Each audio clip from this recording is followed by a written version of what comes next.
की जानकारी, नॉलेज आप सबों को मिलने वाली है। तो कृषि दर्शन, जैसा कि हमारा भारत देश जो है ऑलरेडी आप सब लोग जानते हैं कि कृषि का अपने आप में बहुत बड़ा महत्व है। और आज जो ऑर्गेनिक की तरफ की बात करूं तो ऑर्गेनिक के ऊपर जो है, ऑर्गेनिक खेती के ऊपर पूरा देश आज बहुत ज्यादा बल दे रहा है।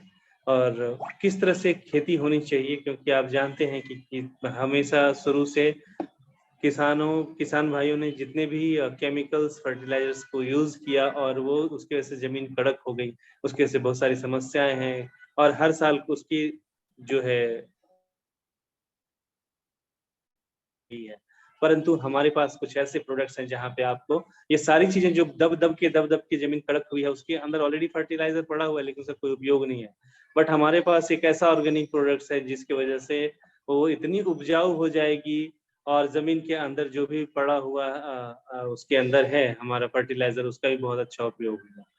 तो चलिए जानते हैं कैसे और किस प्रकार से ये सारा काम हो सकता है। तो मैं इस कार्यवाही को आगे बढ़ाते हुए मैं आमंत्रित करता हूँ आदरणीय सर को। सो विजय गड़ापुरे साहब, आपका हार्दिक हार्दिक अभिनंदन और स्वागत। चलिए आज हम सीखते हैं सर से। Please welcome sir. नमस्ते सर, नमस्ते, thank you. Samarth health pro care company में आज के जूम मीटिंग में भाइयों सभी आप तुम सभी पार्टिसिपेंट का मैं बहुत बहुत धन्यवाद करता हूं, आपका वेलकम करता हूं। आज जो बात होनी चाहिए, पिछले 2 मीटिंग हो गए, एक मीटिंग हो गई वो सोयाबीन के ऊपर और दूसरी मीटिंग हो गई वो कपास के ऊपर। भाइयों अभी आज जो बात होने जा रही है वो गन्ने के ऊपर होने जा रही है। अभी भी हमारे सर जी, प्रताप सर जी ने जो बोल दिया कि मिट्टी जो जिस प्रकार की अभी मिट्टी हो गई है सभी है, एक हमेशा ध्यान में रखना, एक हमेशा ख्याल में रखना, हम बहुत यानी बहुत अपेक्षाएं रखते हैं कि ये भूमि से या हमारी जमीन से हमको 100 टन मिलना चाहिए, 100-150 टन मिलना चाहिए, 125 टन मिलना चाहिए, पर एकड़ में 90 टन मिलना चाहिए। लेकिन ऐसा नहीं होता। ऐसा क्यों नहीं होता? गन्ने के बारे में हमेशा एक याद रखना, हमेशा याद रखना, जो जमीन की ताकत ताकत ताकत ताकत बोलते हैं। जमीन की ताकत यानी क्या? जमीन की ताकत यानी जिस जमीन में जीवाणु, जिस जमीन में माइक्रोबियल एक्टिविटी ज्यादा, जिस जमीन में ऑर्गेनिज्म ज्यादा, यानी सभी क्या है, जिस जमीन में बैक्टीरियल कल्चर ज्यादा, बैक्टीरियल कल्चर का जिस जमीन में चहल पहल ज्यादा हो रहा है, जिस जमीन में बैक्टीरियल कल्चर का मल्टीप्लिकेशन ज्यादा होता है, और ये सभी का नतीजा अब देखें तो जिस जमीन में बैक्टीरिया का कॉलोनी अच्छी होती है, बैक्टीरिया की, वो जमीन बहुत ताकतवर होती है। फिर ये कॉलोनी यानी क्या?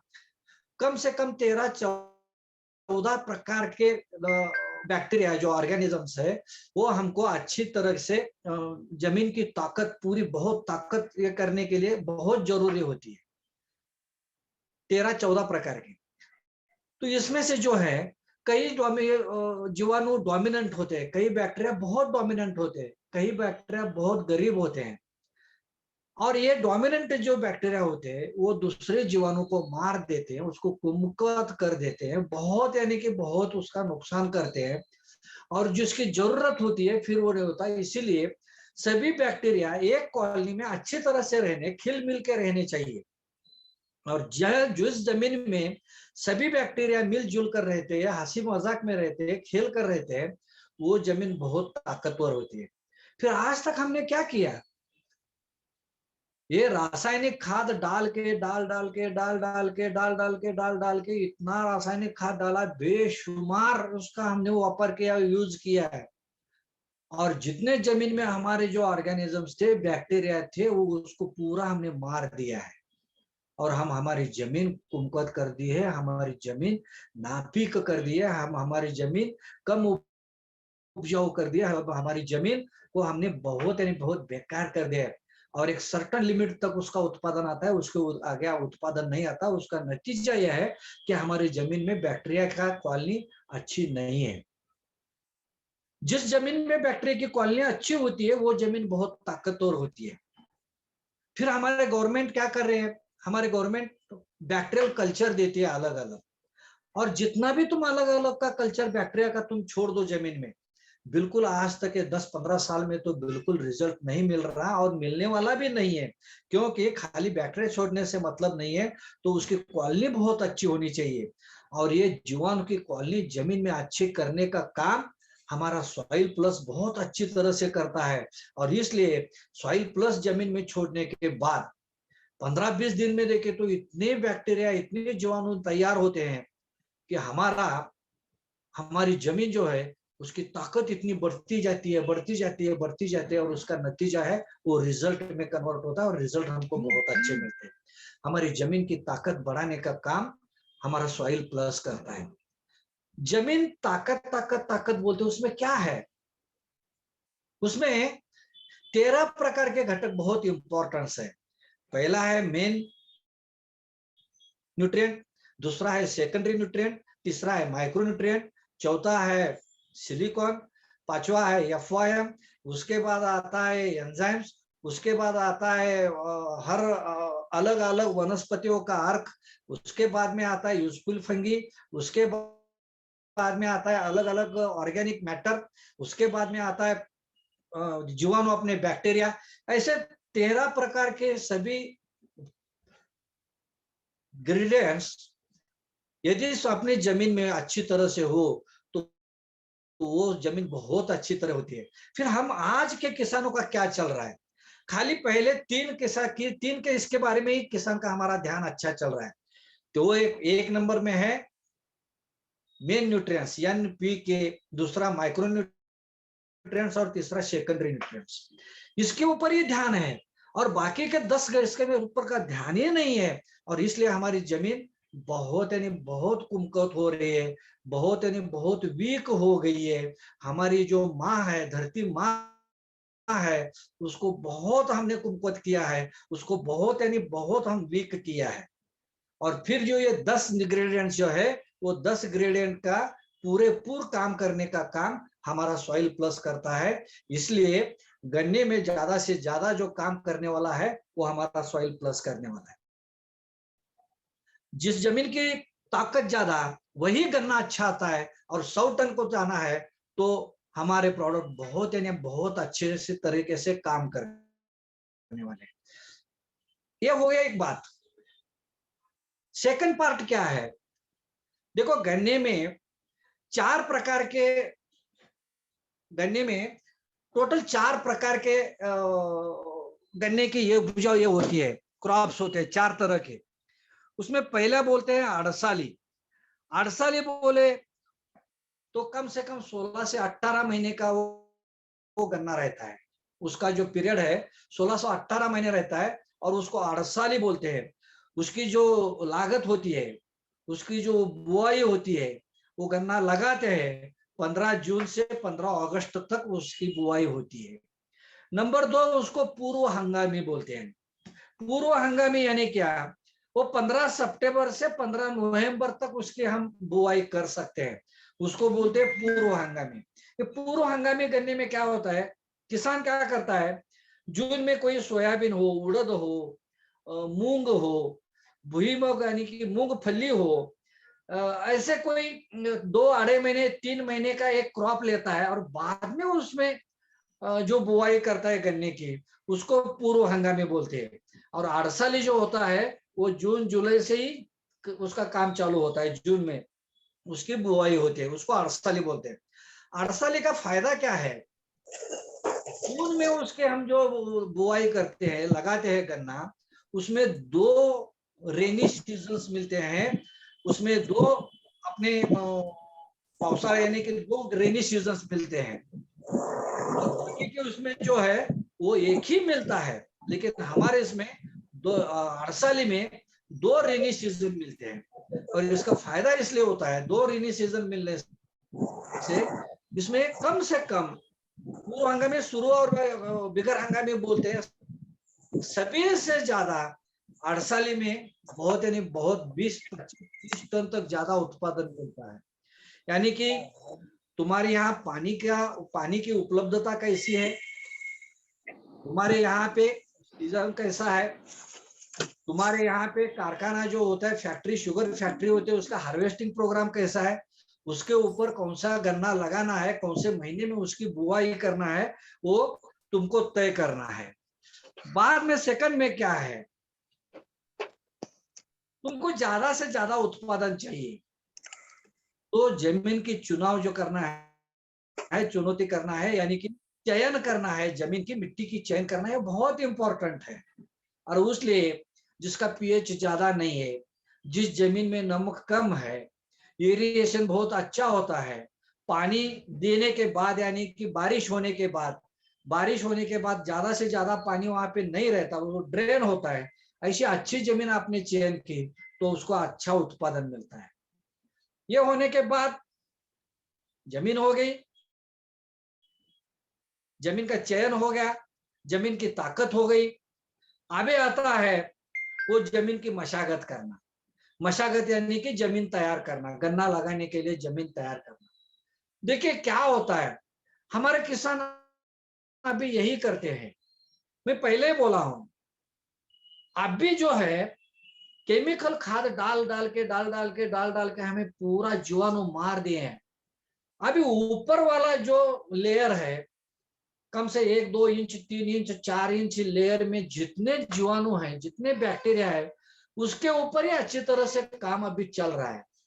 और ये जीवाणु जो है वो केमिकल खाद को फाइट करने के तक करके रहने वाले जमीन में ये जीवाणु उतने हैं, लेकिन ऑर्गेनिक के ऊपर रहने वाले जीवाणु पूरा मर चुके हैं। फिर जब किसान खेती गन्ना लगाने के जमीन तैयार करता है, तब उसमें प्लाविंग करता है, नांगर बोलते हैं उसको, नांगरट बोलते हैं। वो प्लाविंग करता है, वो बहुत डीप करता है, सिंगल पल्टी फाल रहता है, डबल पल्टी फाल रहता है, ट्रिपल पल्टी फाल रहता है, उससे वो बहुत डीप प्लाविंग करता है। डीप यानी कि बहुत खोल, यानी कि बहुत नीचे तक, वो 1.5 फुट के आगे तक जाने का सोचता है हमेशा प्लाविंग करने का। यदि तुम ऐसा कर रहे हो तो आपका उत्पादन बहुत कम आ जाएगा। क्या होता है, यदि डीप प्लाविंग किया आपने तो ऊपर की अच्छी जो मिट्टी है, जिसमें जीवाणु अच्छे हैं, जिसमें नमक कम है, क्षार कम है, जिसका पीएच अच्छा है, वो डीप प्लाविंग करने के बाद ऊपर की अच्छी मिट्टी नीचे जाती है और नीचे मरी हुई जो मिट्टी है वो ऊपर आती है, और उसमें हम शरीर छोड़ देते हैं और उसमें हम गन्ना लगाते हैं। और गन्ना उग के आता है, उग के आने के बाद 1 महीना 1.5 महीने के बाद आप देखोगे तो उसकी ग्रोथ ही नहीं होती। 1.5-2 महीने तक गन्ना इतना रहता है, ऐसा ही रहता है, उसकी ज्यादा ग्रोथ नहीं होती। उसका नतीजा ये है कि अच्छी उपजाऊ जमीन नीचे, मिट्टी नीचे जाती है और मरी हुई नीचे की मिट्टी ऊपर आती है, और उसमें हम गन्ना लगाते हैं। इसलिए प्लॉविंग जो करना है वो बहुत डीप नहीं करना चाहिए, एक।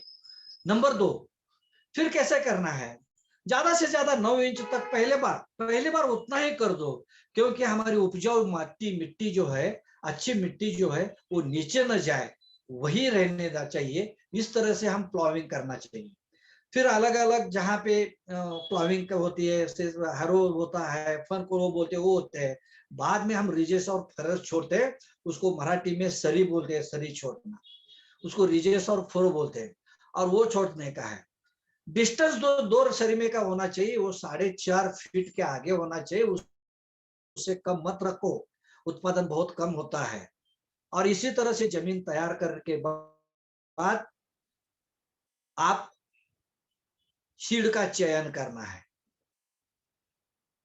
मैं तो ऐसा मानता हूं कि बाहर का सीड लेने के बजाय, गन्ने का सीड जो है, बियाने बोलते हैं उसको, सीड जो बोलते हैं, वो बाहर से हम लेने के बजाय उसका हम अच्छे से अच्छा प्लानिंग करना चाहिए।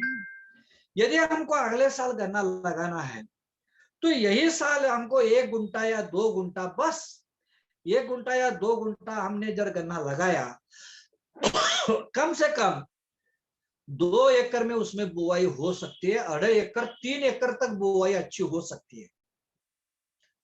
उसको सीड फार्म बोलते हैं, गन्ने का सीड फार्म। 2 ही गुंठा, ज्यादा करने की जरूरत नहीं है, 2 गुंठा कर दो, उसमें 2-2.5 एकड़ का आराम से हो जाता है। फिर उसमें क्या होता है, पोटैश की मात्रा कम देना, नाइट्रोजन की मात्रा ज्यादा देना, फास्फोरस की मात्रा ज्यादा देना, लेकिन पोटैश की मात्रा बहुत बहुत कम देके अच्छा सीड फार्म हम तैयार करना, अच्छा सीड हम तैयार करके उसकी बुआई हम यदि हमारे खेत में किए तो भाइयों मुझे नहीं लगता कि 100 टन के आजू बाजू में हम जा सके, बहुत आसानी से जा सकते हैं। एक ध्यान में रखना, सीड का चयन बहुत यानी बहुत इंपॉर्टेंट है। गन्ने में सीड का चयन बहुत यानी बहुत इंपॉर्टेंट है। यदि सीड का चयन चूक गया, सिलेक्शन ऑफ सीड, गन्ने का सिलेक्शन ऑफ सीड यदि चूक गया, यानी कि 50% आप वहीं पे फेल्यूर होते हैं, आपको सफलता नहीं मिलती, असफल होते हैं। 50% असफल वही होते हैं, सफलता ही नहीं मिलती, 50% अपयश हमको वही आता है। इसलिए गन्ने की सीड का चयन बहुत इंपॉर्टेंट है। यदि आपका गन्ने का चयन, सीड का चयन अच्छा है, यदि आपके सीड का चयन अच्छा हो गया, तो समझो तुम्हारे दरवाजे पे, तुम्हारे चौखट पे लक्ष्मी बाहर आके खड़ी है और आपका दरवाजा खटखटा रही है, बेटा उठ, मैं आप तेरे दरवाजे पे आई हूं, दरवाजा खोल और मुझे अंदर ले ले। यानी कि जिसका सीड का चयन अच्छा है, 50% सफलता वही मिलती है। वही वक्त, उसी वक्त तुम्हारे घर में लक्ष्मी आके बैठ जाती है। ये इतना ध्यान में रहा, ये इतना इंपॉर्टेंट है, इतना इंपॉर्टेंट है। फिर चयन कैसा होना चाहिए? सबसे नंबर 1, 10 से 11 महीने के आगे का जो जिसका वह, यानी कि जिसका एज 10 से 12 महीने का है, उसके आगे का बीज लेना नहीं है, चयन करना नहीं है। जिसके पत्ते निकाले हो, पाचक निकालना बोलते हैं मराठी में, उसके पत्ते जो नीचे के निकाले हैं, वो गन्ना चयन नहीं करना है। 2 नोट्स में अंतर कम होगा, यदि बहुत कम होगा तो उसका भी चयन नहीं करना है। यदि धूपकाल में, समर में पानी कम पड़ गया बहुत, तो वो भी चयन नहीं करना है। नीचे की ओर, यदि जमीन की ओर 2, 3, 4 यदि गन्ने के जो नोड्स हैं, तो उसमें यदि रूट्स बाहर आ गए हो, जड़े आ गए हो, तो ऐसा ही गन्ना चयन करना नहीं है। 2 नोड्स में का जो डिस्टेंस है बहुत ज्यादा होना चाहिए। ऐसे टिचकी से बजाने के बाद, ऐसे टिचकी से बजाने के बाद लकड़ी जैसा टक टक टक टक आवाज नहीं आना चाहिए, ऐसा बद बद बद बद आवाज आना चाहिए। वो जो होता है वो गन्ना सीड के लिए बहुत अच्छा होता है, बहुत अच्छा होता है। फिर इसी तरह से चूहा बहुत लगा है, लाल कलर का छेद बहुत ज्यादा हुआ है, ऐसा गन्ना बिल्कुल आप मत ले लो। तो इसी तरह से तुम बीज का चयन अच्छी तरह से करो भाइयों। 50% सफलता आपको वहीं पे मिल जाएगी, 50% सफलता आपको वहीं पे मिलती है। ये बहुत इंपॉर्टेंट है। फिर सीड का चयन अच्छा हो गया, सीड का चयन अच्छा होने के बाद फिर क्या करना है? कटिंग करना है। अभी हमारा गन्ना हमने सिलेक्ट किया सीड का, वो गन्ना कटवाना है। वो गन्ना कटवा के हम लेके आते हैं, वो बीज के लिए गन्ना कटवा के ट्रॉली में डाल के या बैलगाड़ी में डाल के, बुलक कार्ट्स में डाल के हम लेके आते हैं। यदि आपने जो गन्ना कटवाया है, सीड के लिए जो गन्ना कटवाते हैं, जिस कटवाते वक्त वो जमीन बहुत ड्राई नहीं होनी चाहिए, सूखी हुई नहीं होनी चाहिए। बहुत सूखी हुई जमीन रही तो कम से कम 10-15 टन आपको उत्पादन कम मिल सकता है। और यदि 2000, 2500, 3000 रुपए रेट पकड़ गए तो 30,000 रुपए वही आप फेल्योर हो जाते हैं पर एकड़ में। यदि किसी का 4 एकड़ गन्ना है तो 3000 तो 12 यानी कि 1,20,000 का आपका वही नुकसान होता है। क्यों? यदि सूखे में आपने तोड़ दिया, देखो हम गन्ना खाते हैं, ऐसा छिलका छिलाते, छिलका छिलका, जब गन्ना खाते हैं तब उसमें ऐसे धागे दिखाई देते हैं, धागे गन्ने में अंदर। भाई वो गन्ने में धागे नहीं रहते, वो पाइप्स होते हैं, और वो पाइप के अंदर कार्बोहाइड्रेट्स, शुगर और पानी रहता है। यदि जमीन थोड़ी थोड़ी या थोड़ी हल्के से उसको गीली होनी चाहिए, ऐसी जमीन रही तो वो पाइप में बहुत यानी बहुत अच्छी तरह से पानी भर जाता है, उसमें शुगर अच्छा रहता है, कार्बोहाइड्रेट अच्छा रहता है। और ऐसा गन्ना कटवा के, बीज कटवा के यदि हमने बुआई की तो उसमें शुगर का डाइवर्सिफिकेशन अच्छा होता है, शुगर रिवर्स में अच्छी तरह से आती है और गन्ना बहुत अच्छी तरह से उगता है। और वो गन्ना कम से कम 10-12 टन हमको ज्यादा उत्पादन देके जाता है। पर एकड़ में 30,000 रुपए का मुनाफा हमको वहीं पे मिलता है। ये छोटी छोटी बातें हैं, लेकिन हम उनको ध्यान नहीं देते। लेकिन हम किसान, उसका जो सोचता है किसान, वो अलग तरीके से सोचता है। वो खुद जाके देख के आता है जमीन बहुत गीली है या सूखी है। गीले है तो बोलता है फिर और थोड़ा सूखने दो। क्यों? क्योंकि ट्रैक्टर जो अंदर हम लेके जाते हैं वो ट्रैक्टर अटक जाएगा। फिर वैसा ही गन्ना तोड़ना है तो ट्रैक्टर बाहर लगाना पड़ता है, और वहां से जो पूरा ट्रांसपोर्टेशन करना पड़ता है उसमें मजदूरी बहुत जाती है। और ये सोच के जितनी जमीन ड्राई होती है उतना किसान अच्छा सोचता है, लेकिन ये बहुत गलत है। फिर ये हो गया। ये होने के बाद आपने अच्छी तरह से कटवाया, सीड अपना जो गन्ना है वो गन्ना हमारे प्लॉट पे लेके आए, जहां पे गन्ना लगवाना है वो प्लॉट पे हमने गन्ना लेके डाले। आगे क्या होता है? आगे फिर गन्ने का कटिंग करना है, बीज का कटिंग। 3 तरह के बीज होते हैं, 1 आंख वाला, 2 आंख वाला और 3 आंख वाला। 3 आंख वाला, 4 आंख वाला, यानी बहुत लोगों को अभी उसका नतीजा मालूम हो चुका है। बहुत से किसान अभी 3 आंख वाले, 4 आंख वाले बीज नहीं यूज करते, 3 आंख वाले और 2 आंख वाले करते हैं। देखिए भाइयों, गन्ने का बीज कटवाना है तो सबसे अच्छा बीज है 1 आंख वाला। 1 आंख वाला जो बीज होता है उसको 1 डोला लागन बोलते हैं, 2 आंख वाला लागन बोलते हैं। तो 1 आंख वाले बीज में क्या होता है, ये बीज है, इधर भी उसका ओपन रहता है और ये बाजू भी ओपन रहता है, ये बाजू भी ओपन रहता है, ये बाजू रहता है, बीच में आंख रहती है। इसमें शुगर का डाइवर्सिफिकेशन बहुत अच्छा होता है, कार्बोहाइड्रेट्स का रिवर्स बहुत अच्छा होता है, और ये गन्ना बहुत अच्छा उग के आता है।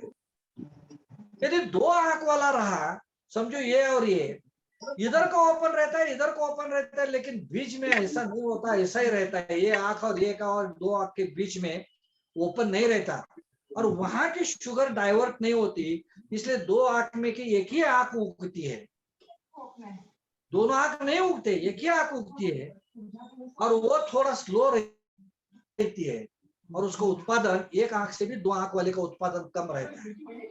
और 3 आंख वाले में ऐसा ही है, 3 आंख वाले में ये बाजू ओपन रहते हैं, ये बाजू ओपन रहते हैं, लेकिन 2 आंख वाले बीच में के 2 आंख में पूरा पैक रहते हैं, उसमें डाइवर्सिफिकेशन नहीं होता, और आंख होती है वो दोनों से भी 3 वाले आंख जो लेट है वो बहुत बहुत वीक रहता है, इतना नहीं रहता। आंख वाले में उत्पादन ये हुआ आंख का सिलेक्शन। अभी आंखों का सिलेक्शन होने के बाद, आंखों का सिलेक्शन होने के बाद सीड ट्रीटमेंट करना है। देखिए बहुत से लोग सीड ट्रीटमेंट नहीं करते, लेकिन ये दिन बदल चुके हैं। किसानों को जो अपना आज का जो काल चल रहा है वो बहुत बुरा काल चल रहा है, बहुत बुरा पीरियड चल रहा है, और यहाँ पे हमको अच्छी तरह से खेती करना चाहिए, हमको बदलाव होके खेती करना चाहिए, और बदलाव होके खेती करना है तो तुमको सीड ट्रीटमेंट करना है। सीड ट्रीटमेंट में कितना ज्यादा खर्चा आता है, लेबर चार्जेस। ज्यादा से ज्यादा 3-3,500 रुपए पर एकड़ का खर्चा ज्यादा आता है, लेकिन 3,000 से 3,500 खर्च करने के बाद आपको कम से कम 40,000 रुपए का मुनाफा ज्यादा होता है। उसमें कम से कम 10-15 टन गन्ना ज्यादा आता ही है, आता ही है। उसका कारण क्या है? सीड ट्रीटमेंट क्या करना है? 200 लीटर पानी में 1 किलो चूना, 1 किलो यूरिया डालना है और 1 लीटर सॉइल प्लस डालना है। सॉइल प्लस में आईए या आईबीए है और उससे बहुत सफेद जड़े बहुत यानी बहुत ज्यादा आते हैं और उसका नतीजा बहुत अच्छा आता है। और ये करने से ये क्या होता है? फिर यही क्यों करना है सीड ट्रीटमेंट? बहुत से लोग 22 दिन में डुबाते हैं, यम 45 में डुबाते हैं, कई कल्चर में डुबाते हैं, गोमूत्र में डुबाते हैं, गोबर में डुबाते हैं, बहुत अलग अलग अलग तरीके के करते हैं। वो छोड़ दो, ये साइंटिफिक कारण है।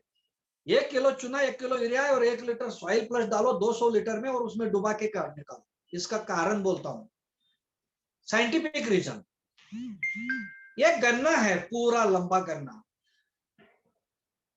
ये गन्ना जो है हमको ये लगाना है, उसका पत्ता पूरा निकालो, 2 आंख का पूरा बीज मार दो और जिस सीक्वेंस से गन्ना है उसी सीक्वेंस से वो गन्ना लगा दो। मेरा एक सवाल है, गन्ने का कौन सा पार्ट जल्दी उगता है, ऊपर वाला या नीचे वाला, बॉटम वाला या अपर वाला? तो आपका जवाब होगा ऊपर वाला। फिर मैं सवाल करता हूं क्यों?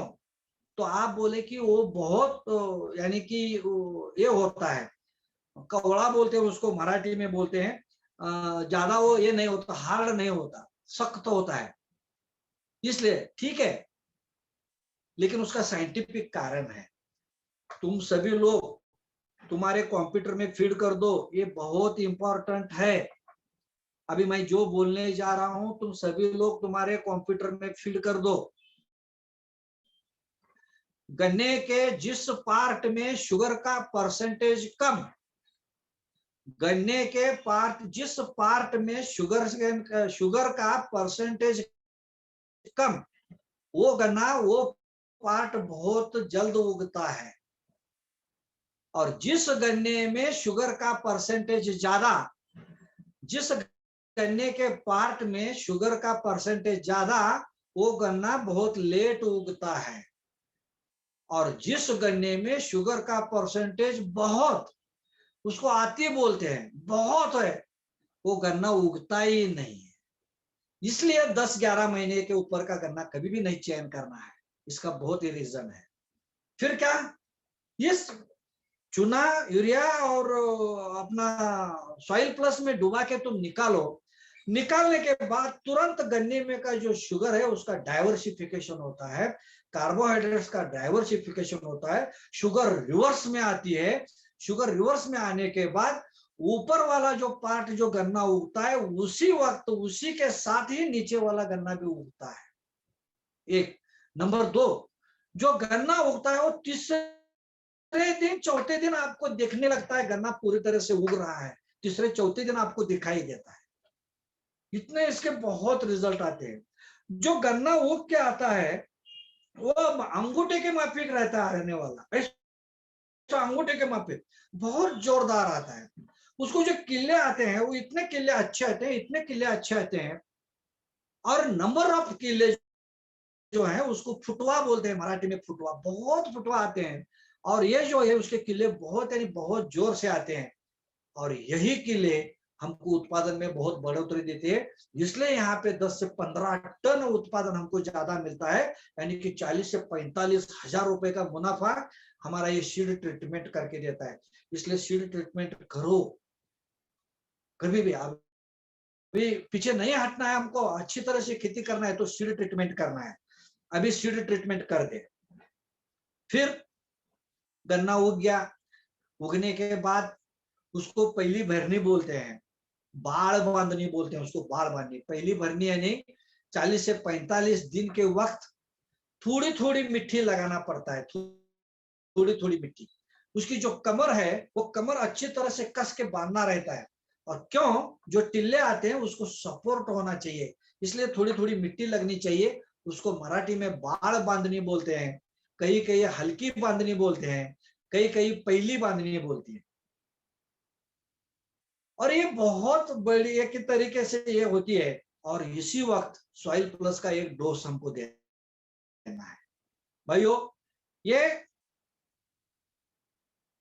जमीन की ताकत, जमीन का चयन, जमीन की तैयारी करना, मशागत करना, वही से लेके आंख की कौन से कितने आंखों का बीज हमको लेना है, वो आंखों का ये करके बुआई होने के बाद 40 दिन तक हम आ चुके हैं। यहां से बहुत इंपॉर्टेंट रोल है, बहुत यानी बहुत इंपॉर्टेंट रोल है। और वो कम से कम 40 मिनट का 45 मिनट का रोल है। और ये इंपॉर्टेंट रोल हमारे कंपनी के लिए बहुत बढ़िया है। क्यों? क्यों? इसमें 5 स्प्रे आते हैं, 45 दिन के आगे 5 स्प्रे। उसमें स्टार्ट है, पिक है, ग्रो अप है। उसके साथ में बाहर का क्या लेना है, 2 ही लेना है। तो वो स्प्रे कैसे करना है? एक स्प्रे यदि देखें आप, एक स्प्रे समर्थ हेल्थ प्रो केयर कंपनी का एक स्प्रे करने का, मैं जो बोलने जा रहा हूं अगले वक्त, वो एक स्प्रे 10-10 बोरे आप केमिकल फर्टिलाइजर डालने के बाद आपको जो रिजल्ट मिलते हैं वो बस एक स्प्रे में मिलते हैं। इतना बढ़िया तरीके का स्प्रे मैंने चाहिए किया है, फॉर्मुलेशन किया है। और ऐसे 5 स्प्रे है, 11 या 16 दिन से 5 स्प्रे हमको करना है। 5वां स्प्रे आपको करने आएगा या नहीं आएगा मालूम नहीं, क्योंकि हाइट इतनी बढ़ती जाती है उसकी। तो उस वक्त कैसे करना है, हमको छिड़काव करना है, स्प्रे करना है, वही मैं आपको तरीका बोलने वाला हूँ। ये हुआ स्प्रे। नंबर 2, नीचे से खाद देना है। ये 5 का तो शेड्यूल मैं देने जा रहा हूं आपको, मैं गुरुवार तक वो शेड्यूल आपको मैं दे ही दूंगा। आदरणीय हमारे प्रताप सर जी हैं, हमारे सीएमडी नितिन सर जी हैं, उनको मैं वो फॉरवर्ड करता हूं 2 शेड्यूल, स्प्रे का शेड्यूल और नीचे देने का। और वो शेड्यूल पहले आपको देके फिर सोमवार, अगले सोमवार हम उसी के ऊपर बात करेंगे। फिर जो आपको खाद देना है वो बचपना, जवानी, बुढ़ापा। जैसे हमारी जिंदगी में बहुत लोगों को मालूम हुआ है बचपना, जवानी, बुढ़ापा, तो वह खाद कैसे कैसे देना है, तो उसमें और थोड़ा सा मैं डिफरेंस करने जा रहा हूं।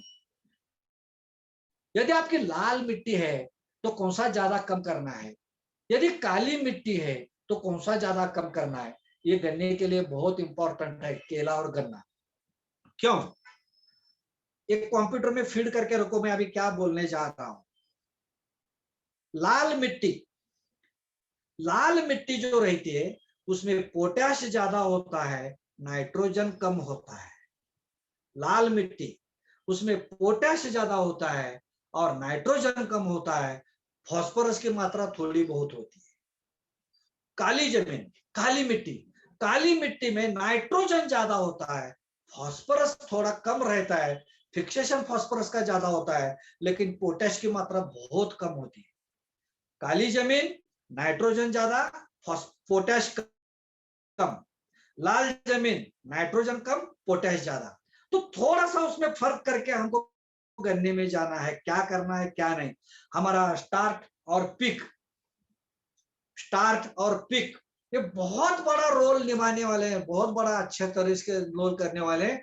इसमें किसान का मैं गारंटी देता हूं, गारंटी से बोलता हूं, कम से कम 10-15 हजार का लागत जो है, 10-15 हजार की जो खाद है वो कम लगने वाली है। और उत्पादन कम से कम 20, 25, 30 टन एक्स्ट्रा निकलने वाला है, मैं गारंटी देता हूं। यदि खाद में कमती हो, बैक्टीरिया का कॉलोनी अच्छी बना के लिए, तो 100 टन के तक जाने का कोई भी हमको नहीं रोक सकता। और ये समर्थ हेल्थ प्रो केयर के कंपनी के ओर से मैं आपको गारंटी देता हूं। भाइयों, अगले सोमवार फिर इस शेड्यूल को लेके बैठना है, कम से कम 35-40 मिनट लगने वाले अगले सोमवार को। तो हम अगले सोमवार ये अगला शेड्यूल लेके जाना है। तब तक सोयाबीन की बुआई सभी तरफ हो गई है, अच्छा सोयाबीन उग के आया है। वो जो पहले दाल रहते हैं नीचे के ओर, पहले 2 पत्ते आए हुए बीज के दल, वो यदि गिरे हो तो ध्यान में रखना, एक साइड को स्टार्ट रखना है, एक साइड को पिक रखना है और बीच में ग्रो अप रखना है। सभी लीडर्स ध्यान में रखना, एक स्टार्ट है, बीच में ग्रो अप है और एक साइड पिक है। 30-35 दिन तक ये दोनों का हमको यूज करना है। 35 दिन तक 200 ml 200 ml। और मैंने जो पिछली बार बोला था, और 30-35 दिन के बाद पिक और ग्रो अप का हमको यूज करना है।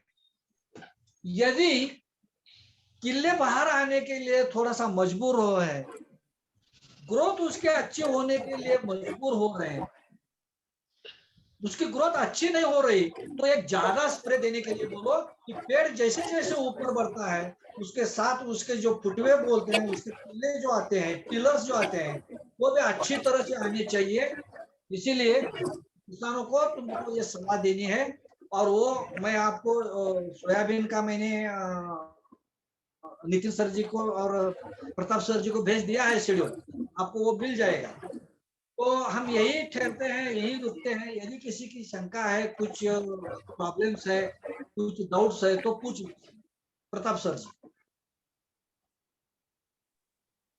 यस, थैंक यू सर, आपने बहुत अच्छी जानकारी दी है और उम्मीद करते हैं कि आपको किसी को कोई प्रश्न करना हो तो आप पूछ सकते हैं। खुद को अनम्यूट करके पूछ सकते हैं आप, या हैंड रेज करें। हेलो हेलो जी बताइए सर। सर जी, ये जो हल्का जमीन रहता, हल्का जमीन मुरमाटी जैसा बोलते, हाँ, तो आप कहाँ उसके से बोल रहे लिए हैं? महाराष्ट्र कुसुम्बा धुलिया। बोलिए, ठीक है, चलो बोलिए सर। तो हमारे इधर तो हल्का जमीन है, तो कैसा क्या है? करने का? आपका आवाज सही नहीं आ रही है सर। हल्का सा जमीन है हमारे इधर, मुरमाट जैसे बोलते क्या? हैं।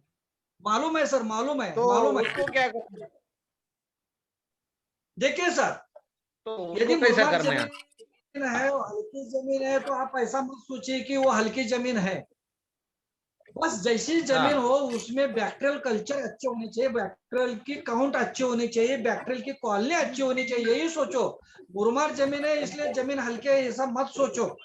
ये जिस जमीन में पौधे उगते हैं, जिस जमीन में आते हैं, जिसमें जड़े आते हैं, मराठीत तुम्हाला सांगायचं झालं तर ज्या जमिनीत चांगलं रोपटं येतं, ज्या जमिनीत पीक चांगलं येतं, ज्या जमिनीमध्ये मुळ्या चांगल्या आतमध्ये जातात, अशा कुठल्याही जमिनीला तुम्ही हे करा, फक्त त्या जमिनीत जीवाणूची कॉलनी चांगली झाली पाहिजे। आणि ती जीवाणूची कॉलनी कशी तयार करायची त्याचा एक फॉर्म्युला आहे, तो मी तुम्हाला पुढच्या वेळी देणार आहे। दुसरी गोष्ट, समजा जर तुमच्याकडे मुरमाड जमीन असेल तर त्याला पाण्याची गरज जास्त भासते, बरोबर आहे का चूक आहे? बरोबर पाण्याची उपलब्धता उन्हाळ्यात चांगली असते का? पाण्याचं कमतरता आहे ना सर.